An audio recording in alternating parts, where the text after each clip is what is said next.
Hi everyone, welcome to Vishwablooms. So in this video we will be looking at chemistry basics part 2, that is the structure of atom and chemical formula we will be learning in this video. So let's start. Now I am taking this as an atom. So why again I came to atom will be that elements is over. So those are 1 minute elements and we have learned 30 elements. Now coming back to our atoms topic. So this is suppose this is an atom. Okay, now what some shells or orbits will be revolving around them. Now these are the shells which are revolving around this dot. This is called as, which is in center is called as nucleus, which will consist of protons and neutrons. Okay, nucleus. Now what are these which are revolving?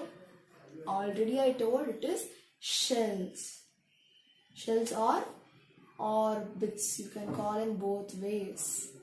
Okay, now next let's get into this. What would we name this?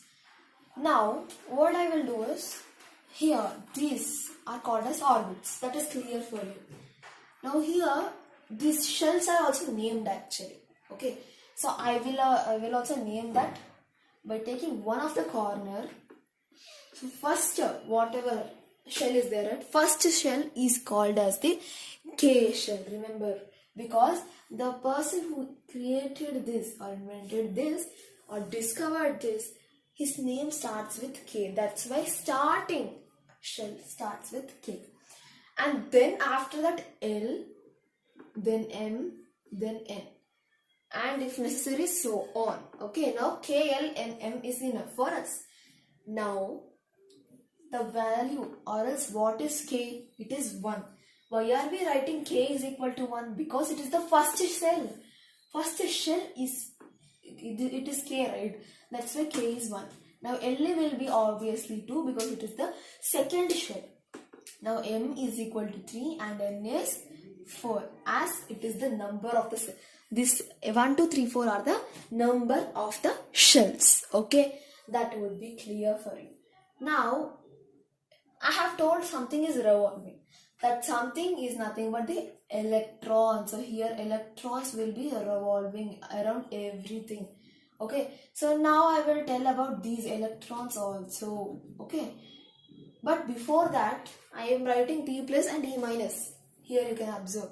So why I am writing is, this electron is represented as E minus, proton P plus, and N as it is I am writing.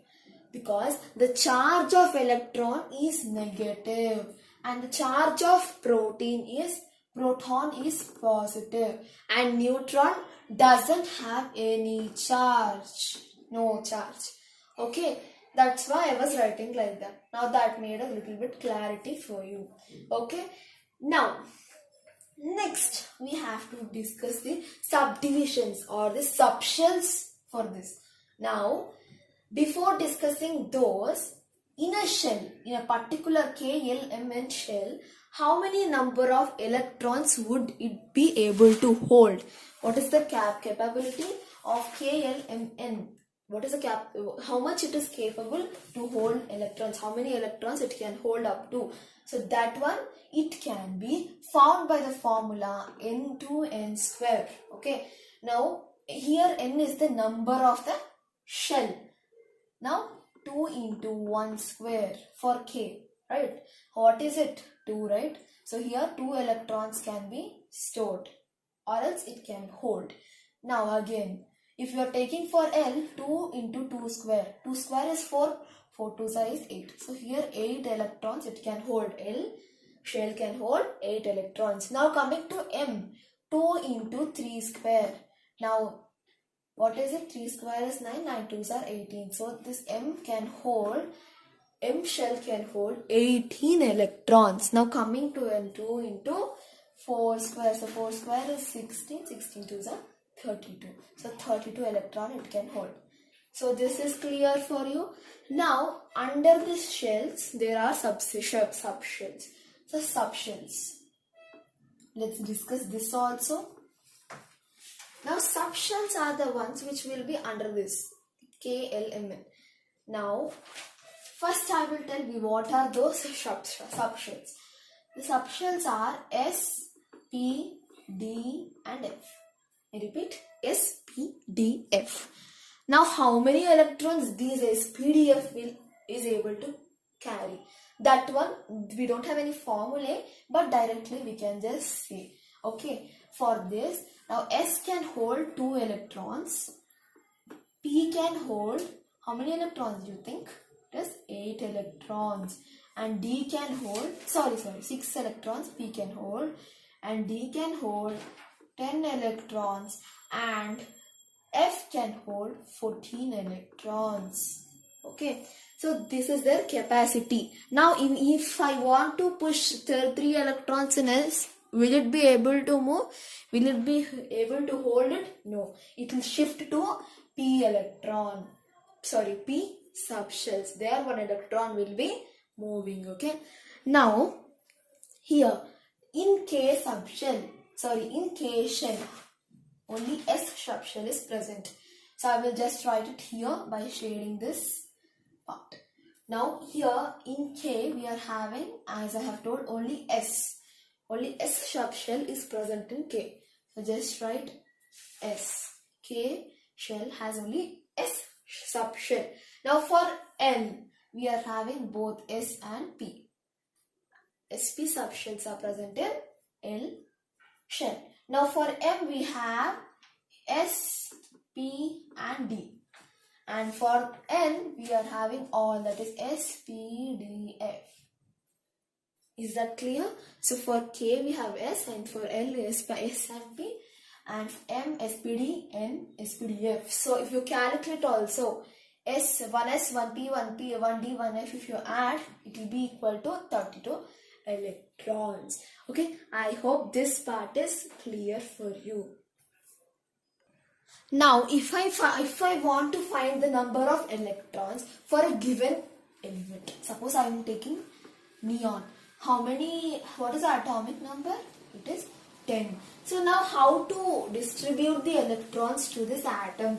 So how to distribute to the shells and subshells? So that I will tell you how to do.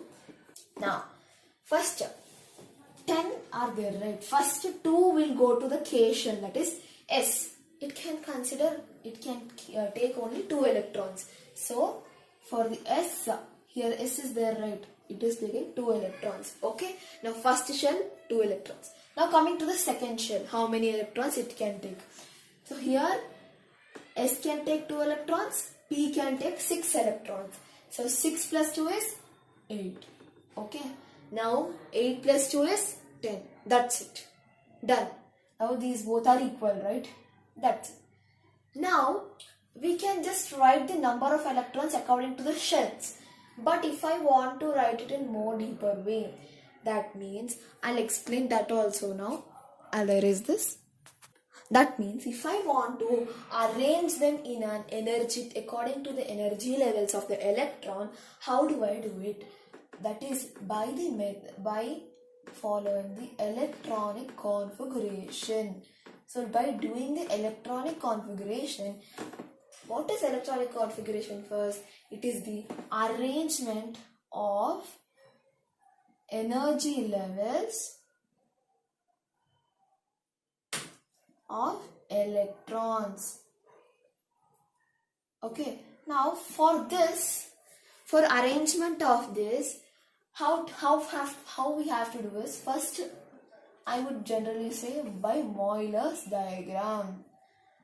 Euler's diagram. Okay, so Euler's diagram, it will show the arrangement of energy levels of the electrons. So first we will just draw that Euler's diagram, so it will be easy for us. But even without that also we can explain, but I will do that. Now this is the Euler's diagram. So first I have to distribute the energy levels at arrangement. So how to do? Now by using the arrow marks we are going to do. So how to do that is, first we have 1s. So 1s will come first for in electronic configuration for any element. Then if it is going high, then 2s, then 2s, 3s. First 1s, then 2s, then 2p, then 3s, then 3p, then 4s, then 3d, then 4p, then 5s, then 4D, then 5P, 6S, then after that 4F, 5D, 6P, 7S, then after that 5F, 6D, 7P, 8S.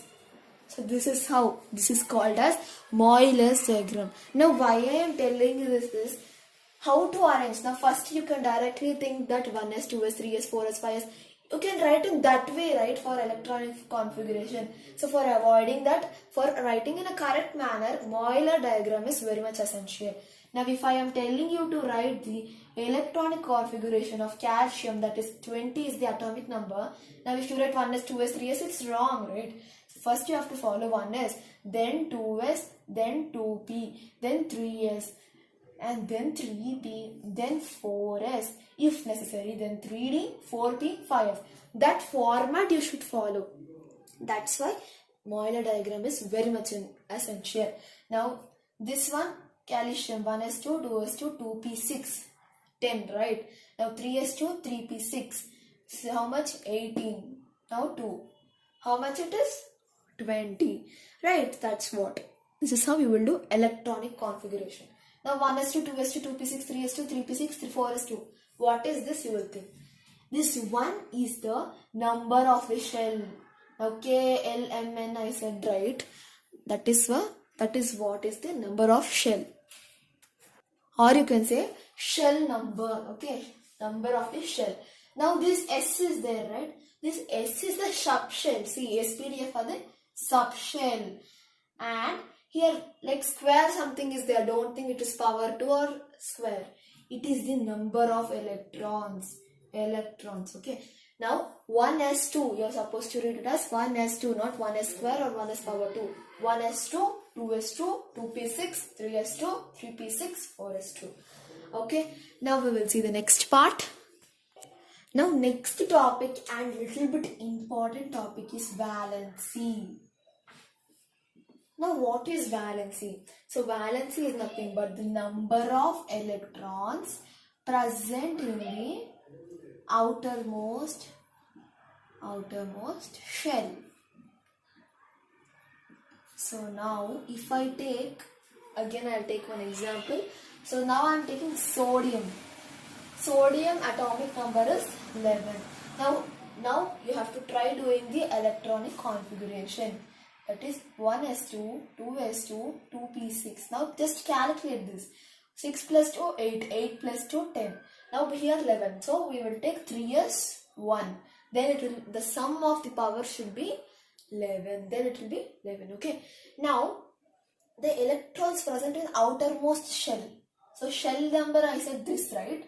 So just see, first is here 2 electrons are there. Second shell, if they are telling, means all the 2, whatever is there, these 2 electrons number will be added and written as 8. Then if I am telling about the third shell, all the 3, whatever is there, it will be added. The electrons will be added. So what is there? 1. Now what is the valency here? For sodium, it is 1 because the outermost shell electron number is 1. So what is the valency of sodium? It is 1. Now if you can also check for some other metals, or even you can check for non-metals or any element you can check. Okay. Next, after valency, I would like to tell ion, which is like some kind of continuation only. So what is ion? Ion is nothing but atom with net electric charge. Some electric charge is there. Okay. Electron, non-electric charge. Net electric charge due to gain or loss of one or more electrons. Due to net. Here net means some difference is there. Due to loss or gain of electrons. Now this also I will tell. What is that? Now first I will take one example. Okay, so I will take example again sodium only. So what will be the ion for sodium if I ask? So here you find 3s1. So here Actually, you have something called octet configuration. So octet configuration is nothing but everything to be fulfilled. That means here you can see that one electron is empty, right? There is no one more electron. You can add this sodium can either take from other element or it can give that to other element. Okay, so now if I take some big element, okay, I will take calcium, or this time potassium I will take. 19 is the atomic number. 1s2, 2s2, 2p6, 3s2. Here you can see that it is 12 and we need 19. 3p6. So here it is 18. One more, right? Or else let me take this one as something. Whichever comes, I am going to take that element and atomic number.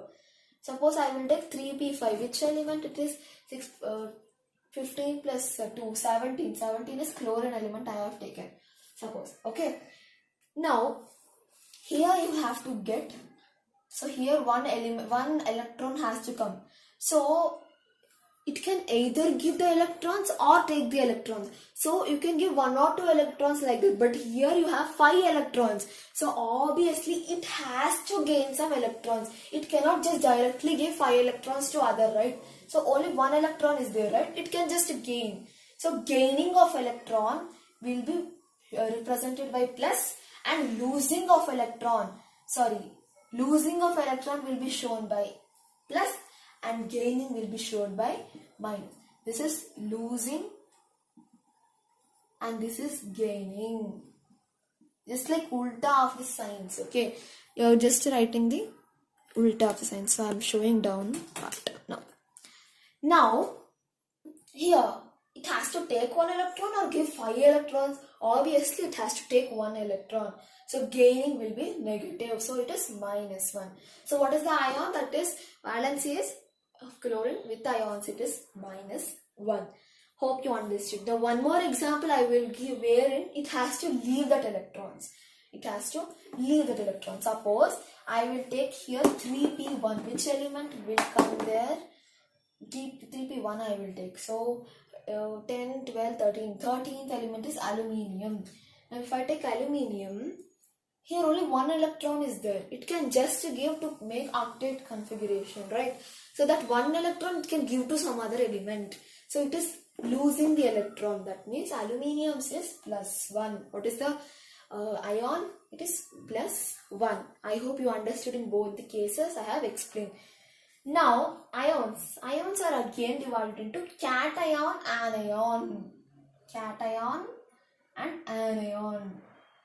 So cation is for positive like this one, and anion is like negative, minus 1, minus 2 something. Okay. Now after this we will learn how to write chemical formula, which is very interesting topic. Now how to write the chemical formula. So as you know, what are chemical formulas? You have heard of H2O, which is very common. HCl, H2O, you will have heard. But what would you call that? Not HCl, you will not call it, right? So how to find that chemical formula, you know. So chemical name, that only you can learn.